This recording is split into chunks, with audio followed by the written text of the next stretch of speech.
हाँ तो my dear student, यदि आप क्लास 12 का स्टूडेंट है और इस बार बोर्ड एग्जाम देंगे तो मेरे दोस्त आज का जो क्लास है बाबू आप सबके लिए बहुत ही वीवीआई होने वाला है।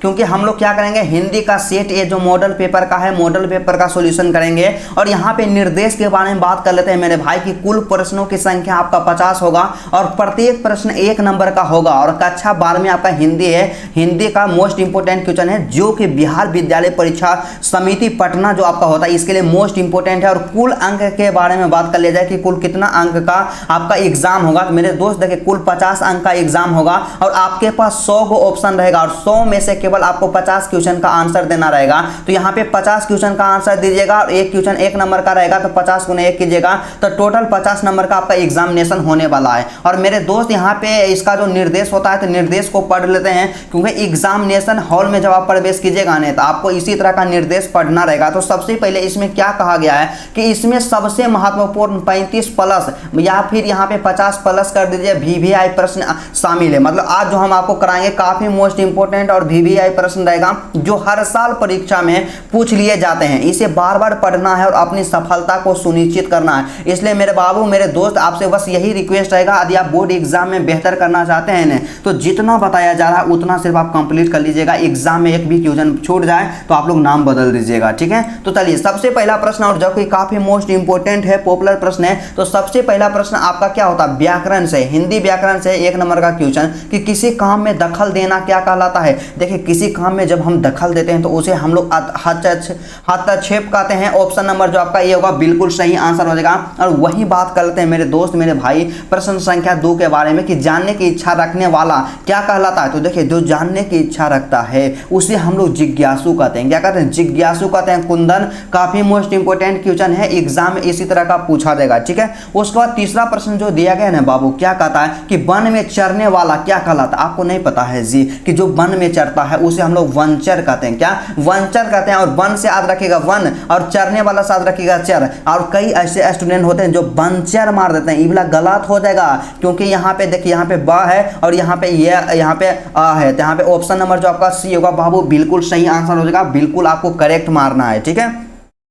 प्रश्न संख्या 4 हमारे पास दिया गया है कि गुण दोष विवेचक क्या कहलाता है। मल्टी वीवीआई, जितना स्टार मार्क इसको देना चाहेंगे उतना स्टार मार्क दे दीजिएगा। एग्जाम में कई बार पूछ लिया गया। तो देखिए गुण दोष जो विवेचक होता है आलोचक कहलाता है। ऑप्शन नंबर जो आपका बी होगा बिल्कुल सही आंसर हो जाएगा। और कहा जाता है मेरे दोस्त यदि आप किसी चीज को पूरी शिद्दत के साथ चाहते हैं तो पूरी कायनात आपको उससे मिलाने में लग जाती है। बस आप अपनी मेहनत पे ध्यान दीजिए बाबू, एग्जाम में बेहतर परसेंटेज जरूर आएगा। तो 5वां क्वेश्चन क्या कहता है कि अज्ञेय का जन्म कब हुआ। देखिए अज्ञेय कहने का मतलब क्या होता है कि हीरानंद सच्चिदानंद बादशाह अज्ञेय जो है उनका जन्म कब हुआ। तो उनका जो जन्म हुआ था ना 1911 ईस्वी में। ऑप्शन नंबर जो आपका ए होगा बिल्कुल सही आंसर हो जाएगा 1911 में, ठीक है। उसके बाद अगला जो क्वेश्चन दिया गया मेरे दोस्त मेरे भाई यहाँ पे 6 नंबर का कि नामवर सिंह का जन्म कब हुआ। जानते हैं ये क्वेश्चन को, जानते हैं इतना इंपोर्टेंट कर दीजिएगा ने कि एग्जाम जो आपका आने वाला है इसके लिए बहुत ज्यादा इंपोर्टेंट रहेगा। आप लोग 3 स्टार इसको लगा दीजिएगा। क्वेश्चन क्या कहता है, नामवर सिंह का जन्म कब हुआ। इसमें हम लोग इसलिए कहें 3 स्टार लगाने के लिए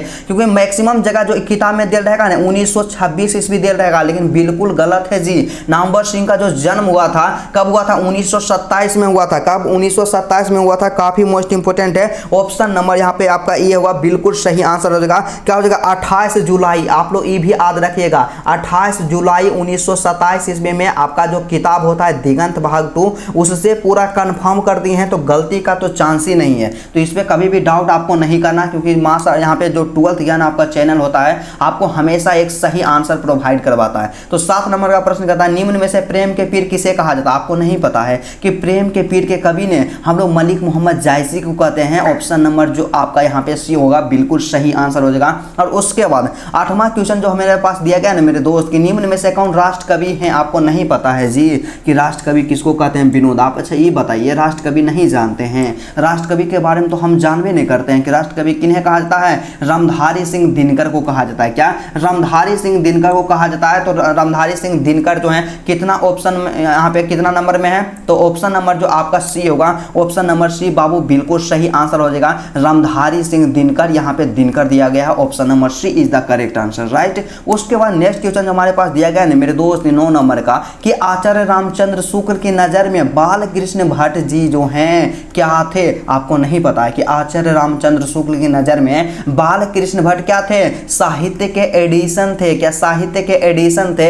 ऑप्शन नंबर जो आपका ये होगा बाबू बिल्कुल सही आंसर हो जाएगा। और एग्जाम में कई बार पूछा गया तो इसको स्टार मार्क जरूर कर दीजिएगा। और जो भी क्वेश्चन होता है आपके एग्जाम के दृष्टिकोण से महत्वपूर्ण है। 10 नंबर का प्रश्न क्या कहता है कि निम्न में से लोकनायक किसे कहा जाता है जी? तो देखिए लोकनायक हम लोग जानते हैं कि जयप्रकाश नारायण को कहा जाता है। Option number B is the correct answer, right. उसके बाद 11 नंबर का प्रश्न हमारे पास जो दिया है, क्या कहता है 11 नंबर का क्वेश्चन काफी इंपॉर्टेंट है कि निम्न में से ब्रजराज कुंवर कौन है? देखिए ब्रजराज कुंवर, देखिए ब्रजराज कुंवर का मतलब क्या होता है? देखिए ये आप लोग सुने होंगे या आप चैप्टर को पढ़े होंगे, वहां पे सूरदास क्या कहते हैं कि जागिए हे ब्रजराज कुंवर, मतलब यहाँ पे ब्रजराज किसको कहते हैं? भगवान श्री कृष्ण को कहते हैं। ऑप्शन नंबर जो आपका सी होगा बिल्कुल सही आंसर हो जाएगा। और उसके बाद यहाँ पे 12 नंबर का प्रश्न दिया गया है और जानते इतना आसान है ना कि इसके बारे में जितना हम बोले उतना कम पड़ेगा। क्या है कि सूर सागर के रचनाकार कौन है? आपको नहीं पता है जी। यहाँ पे सूर आ गया था, सूर से याद रखेगा, सूरदास याद रखेगा। ऑप्शन नंबर जो आपका बी होगा बिल्कुल सही आंसर होगा, ठीक है। उसके बाद नेक्स्ट प्रश्न जो हमारे पास दिया गया 13 नंबर का प्रश्न क्या कहता है कि करवक में कौन सी बात पाई जाती है? देखिए जो आपका करवक है जिसके कवि जो है मलिक मोहम्मद जायसी हैं, तो करवक में जो है ना प्रेम की महिमा पाई जाती है, प्रेम की महिमा की बात पाई जाती है, तभी तो मलिक मोहम्मद जायसी को प्रेम की पीर के कवि कहा जाता है। Option number A is the correct answer, right. उसके बाद नेक्स्ट क्वेश्चन जो हमारे पास दिया गया है मेरे दोस्त मेरे भाई यहाँ पे 14 नंबर का कि नामवर सिंह के गुरु कौन है? देखिए नामवर सिंह के जो गुरु हैं ना हजारी प्रसाद द्विवेदी जी हैं। क्या हजारी प्रसाद द्विवेदी हैं?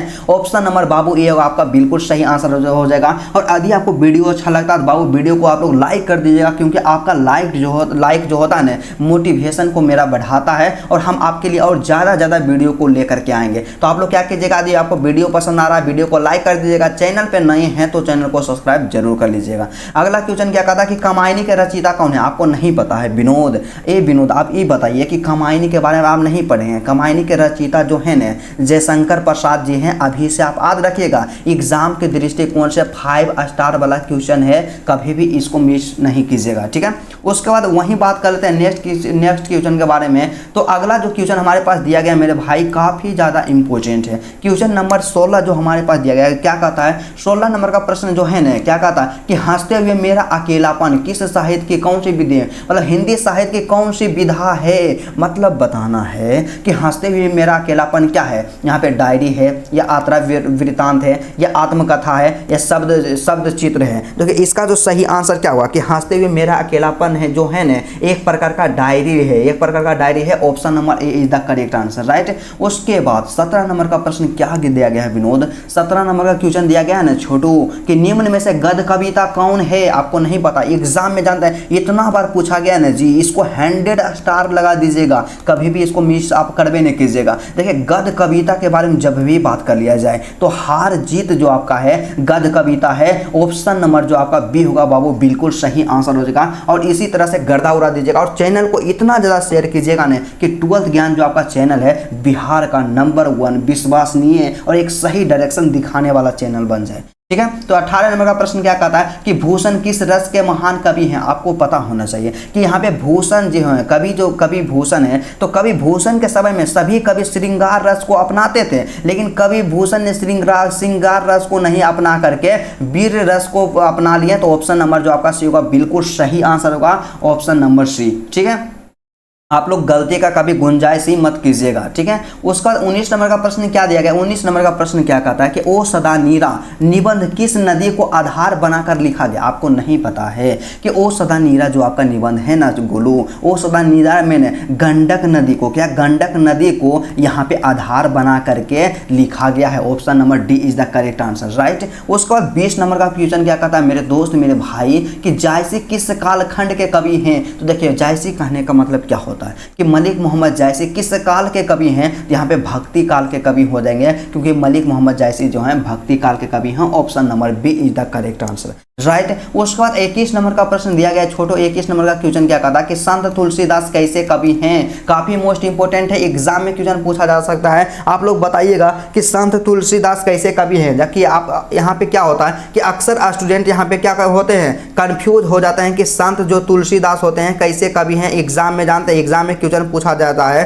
कि तुलसीदास जो है कैसे कवि हैं। क्या आप देखिए एग्जाम में हमेशा आप लोग गलती कर दीजिएगा, समन्वयवादी कवि में या छायावादी कवि में आप लोग गलती कीजिएगा। तो इसका सीधा सा आंसर क्या होगा मेरे दोस्त कि संत तुलसीदास कैसे कवि हैं। क्या संत तुलसीदास कैसे कवि हैं, इसके बारे में बताना है। तो इसका जो सही आंसर क्या होगा, तो इसका सही आंसर जो हो जाएगा ना ऑप्शन नंबर ए हो जाएगा कि संत तुलसीदास जी जो है ना समन्वयवादी कवि हैं। ऑप्शन नंबर जो ए होगा बाबू बिल्कुल सही आंसर होगा, समन्वयवादी कवि। ठीक है। उसके बाद अगला जो क्वेश्चन हमारे पास दिया गया 22 नंबर का प्रश्न। तो 22वां क्वेश्चन क्या कहता है कि किस कहानी का शीर्षक गैंग्रीन था। क्या यहाँ पे क्या हो जाएगा, गैंग्रीन हो जाएगा। आप यहाँ पे गैंग्रीन, तो देखिए गैंग्रीन किस कहानी का शीर्षक था, तो रोज जो कहानी था ना इसी का शीर्षक गैंग्रीन था। Option number B is the correct answer, right. उसके बाद 23 नंबर का प्रश्न क्या कहता है मेरे भाई मेरे दोस्त मेरे सखा यहाँ पे कि नारी और नर एक ही द्रव की ढली दो प्रतिमाएं हैं, किस पाठ की उक्ति है। तो देखिए नारी और नर मतलब कि महिला और पुरुष के बारे में बात कर लिया गया है। तो सीधा सा मानिएगा अर्धनारीश्वर से लिया गया है। ऑप्शन नंबर जो आपका डी होगा बाबू बिल्कुल सही आंसर हो जाएगा। और उसके बाद वही नेक्स्ट क्वेश्चन के बारे में बात कर लेते हैं। तो नेक्स्ट क्वेश्चन जो हमारे पास दिया गया काफी मोस्ट इंपोर्टेंट है और इसके बारे में जितना हम प्रशंसा करें उतना ही कम पड़ जाएगा। क्या कहता है क्वेश्चन, काफी मोस्ट इंपोर्टेंट है। तो क्वेश्चन का कहना है ना गोलू कि जे कृष्णमूर्ति क्या है, जे कृष्णमूर्ति किस जे कृष्णमूर्ति की रचना कैसी है। तो देखिए जे कृष्णमूर्ति की जो रचना है ना शिक्षा शास्त्र है। क्या शिक्षा शास्त्र है। Option number C is the correct answer. और उसके बाद 25 नंबर का प्रश्न हमारे पास दिया गया है। 25वां क्वेश्चन का क्या कहना है कि जूठन क्या है। तो जूठन जो है ना आत्मकथा है। क्या जूठन आत्मकथा है, क्योंकि जूठन में क्या होते हैं जो कवि होते हैं जो कहानी लेखक होते हैं वे अपने जीवन के बारे में बताते हैं। तो इसीलिए जूठन क्या है, आत्मकथा है, राइट। उसके बाद 26 नंबर का प्रश्न दिया गया है। क्या कहता है कि उसने कहा था कहानी में किस युद्ध का वर्णन है, किस युद्ध का उल्लेख किया गया है। तो देखिए उसने कहा था जो कहानी है ना मेरे दोस्त उसमें प्रथम विश्व युद्ध का उल्लेख किया गया है। तो ऑप्शन नंबर जो आपका यहाँ से ए होगा बिल्कुल सही आंसर हो जाएगा। और द्वितीय विश्व युद्ध जो है ना इसमें सिपाही की माँ में इसका वर्णन किया गया है। तो हमारा जो ऑप्शन होगा सही ऑप्शन नंबर ए, प्रथम विश्व युद्ध का उल्लेख किया गया है, ऑप्शन नंबर ए। ठीक है। उसके बाद अगला जो हमारे पास दिया गया है 27 नंबर का प्रश्न। तो 27वां प्रश्न क्या कहता है, 27वां प्रश्न का सीधा सा कहना है मेरे दोस्त मेरे भाई क्या कहता है कि कौमुदी नामक कविता केंद्र की स्थापना किसने की। काफी मोस्ट इंपोर्टेंट है जीत। इसका जो सही आंसर क्या हो जाएगा कि रघुवीर सहाय। क्या रघुवीर सहाय। और जो आंसर बताए ने यहाँ से आप लोग समझिएगा 100% सही आंसर है, क्योंकि पूरा रिसर्च के साथ आते हैं और आपका जो किताब है दिगंत भाग तो उससे पूरा यहाँ पे मिला लेते हैं तभी आपको बताते हैं। तब कौमुदी नामक कविता केंद्र की स्थापना हमेशा आप मारिएगा रघुवीर सहाय। ठीक है, रघुवीर सहाय। उसके बाद 28 नंबर का प्रश्न दिया गया मेरे दोस्त मेरे भाई की निम्नलिखित में से गद्य कविता कौन सी है। तो गद्य कविता के बारे में आपको नहीं बताएं कि जैसे ही गद्य कविता बोले हमेशा मारिएगा हार जीत। क्या हार जीत मारिएगा। और इसी तरह से आप अपने भाई को सपोर्ट करते रहिए। एग्जाम में बाबू आपसे वादा करते हैं कभी भी दिक्कत नहीं होने देंगे। ठीक है। तो 29 नंबर का प्रश्न क्या कहता है कि ममेरा। क्या ममेरा, ममेरा जो है ममेरा शब्द में प्रत्यय है। तो देखिए ममेरा जो शब्द है ना मेरे दोस्त यहाँ पे थोड़ा सा यहाँ पे क्या होता है मिस्टेक हो गया है। अच्छा से ममेरा लिखते हैं क्योंकि आपको यहाँ पे कंफ्यूजन नहीं होना चाहिए। ममेरा जो है ममेरा शब्द में प्रत्यय कौन है। तो ममेरा शब्द में ने एरा प्रत्यय है। क्या एरा प्रत्यय है। तो ऑप्शन नंबर जो आपका सी होगा बिल्कुल सही आंसर हो जाएगा। और वहाँ पे 30 नंबर का प्रश्न दिया गया मेरे भाई मेरे दोस्त कि शिव शब्द का पर्यायवाची क्या होगा। मतलब भगवान शिव जो हैं उनके एक और नाम क्या है। तो उनके एक और नाम रुद्र हैं। क्या रुद्र है। ऑप्शन नंबर जो आपका ये होगा बाबू बिल्कुल सही आंसर हो जाएगा, क्योंकि हरि जो है ना यहाँ पे भगवान विष्णु का नाम है। शिवालय तो नहीं होगा और राक्षस भी नहीं होगा। तो ऑप्शन नंबर जो आपका ये होगा बिल्कुल सही आंसर हो जाएगा। और उसके बाद 31 नंबर का क्वेश्चन क्या कहता है जी। 31 नंबर का क्वेश्चन कि हाथ का मैला होना मुहावरे का अर्थ क्या होता है। देखिए हाथ का मैला होना मुहावरे का अर्थ सीधा सा होता है ना यहाँ पे क्या होता है तुच्छ होना। क्या होता है तुच्छ होना। काफी मोस्ट इंपोर्टेंट है। ऑप्शन नंबर जो आपका सी होगा बाबू बिल्कुल सही आंसर हो जाएगा। क्या होता है तुच्छ होना। क्या तुच्छ होना। ऑप्शन नंबर सी हो जाएगा। ठीक है। उसके बाद 32 नंबर का क्वेश्चन क्या कहता है पूरा नाम लॉलीपॉप क्वेश्चन है कि मालती के बच्चे का नाम क्या है। तो मालती के बच्चे मतलब मालती के बेटे का नाम क्या है टीटी है। क्या है टीटी है, यहाँ पे एगो टी काट दिया, टीटी है। ऑप्शन नंबर जो आपका ये होगा बिल्कुल सही आंसर हो जाएगा। और उसके बाद 33 नंबर का प्रश्न हमारे पास क्या दिया गया है मेरे मित्र कि स का उच्चारण स्थान क्या होता है। आपको पता नहीं है ऐसी कि स का उच्चारण स्थान जो होता है दंत होता है। क्या होता है? दंत होता है, क्योंकि जब भी हम स बोलते हैं तो हमारा जीभ जो होता है दंत को स्पर्श करता है, दांत को स्पर्श करता है। ठीक है, तो ऑप्शन नंबर जो आप ऑप्शन को देख लेते हैं, क्योंकि इसका जो सही आंसर क्या होगा? दंत होगा। तो चलिए ऑप्शन के बारे में बात करते हैं। तो ऑप्शन नंबर जो आपका बी है मेरे दोस्त मेरे भाई, काफी मोस्ट इंपोर्टेंट इसका सही आंसर। ठीक है, उसके बाद अगला जो क्वेश्चन हमारे पास दिया गया 34 नंबर का क्वेश्चन, इतना आसान क्वेश्चन है ना कि हर बच्चा इसको बनाएगा, कुत्ता तक बना देगा इसको। कि आर्ट ऑफ कन्वर्सेशन कहाँ के लोगों में सर्वाधिक पाया जाता है? आपको नहीं पता है कि आर्ट ऑफ कन्वर्सेशन जो है यूरोप के लोगों में सर्वाधिक पाया जाता है। ऑप्शन नंबर जो आपका बी होगा बिल्कुल सही आंसर हो जाएगा। और 35 नंबर का प्रश्न हमारे पास दिया गया, काफी खतरनाक क्वेश्चन है और जानदार क्वेश्चन है कि गांव का घर शीर्षक कविता के कवि कौन है? आपको नहीं पता है जी कि गांव के घर शीर्षक कविता के कवि जो है ना ज्ञानेंद्रपति हैं। क्या? ज्ञानेंद्रपति हैं। ऑप्शन नंबर जो आपका ये होगा बाबू बिल्कुल सही आंसर हो जाएगा। तो मेरे दोस्त मेरे भाई आज की क्लास में आपको 35 प्रश्न का सोल्यूशन करवाया और जितना यहाँ पे 35 प्रश्न जो आपको बताए ने आपके एग्जाम के दृष्टिकोण से मोस्ट वीवीआई है, मल्टी वीवीआई है। कभी भी इसको स्किप नहीं कीजिएगा। और इसका पीडीएफ लेना चाहते हैं तो मेरा जो व्हाट्सएप ग्रुप है, व्हाट्सएप ग्रुप को ज्वाइन कर लीजिएगा, या मेरा जो टेलीग्राम ग्रुप है टेलीग्राम को ज्वाइन कर लीजिएगा। ठीक है, डिस्क्रिप्शन में ग्रुप का लिंक मिल जाएगा मेरे दोस्त मेरे भाई, क्योंकि आप पीडीएफ को ले लीजिएगा और इसका 1 से 2 बार आप प्रैक्टिस कर लीजिए ना। एग्जाम में एक भी क्वेश्चन छूट जाएगा ना तो मेरा नाम बदल करके रख दीजिएगा। एग्जाम में यही से क्वेश्चन आएगा, 100% गारंटी है। क्योंकि 12th ज्ञान का मतलब एक सही डायरेक्शन, एक विश्वास और हमेशा क्वालिटी एंड कंटेंट के लिए जाना जाता है। तो आप लोग चैनल को सब्सक्राइब कर लीजिएगा मेरे भाई मेरे दोस्त। और इसी तरह से आप बोर्ड एग्जाम के लिए रोज वीवीआई यहाँ पे ऑब्जेक्टिव क्वेश्चन का सोल्यूशन करना चाहते हैं तो आप लोग चैनल को सब्सक्राइब कर करके अपने दोस्तों के पास चैनल को जरूर शेयर कर दीजिएगा। तो चलिए आज का क्लास यहीं तरह था, फिर आपसे मिलते हैं नेक्स्ट वीडियो में नेक्स्ट टॉपिक के साथ। तब तक के लिए जय हिंद।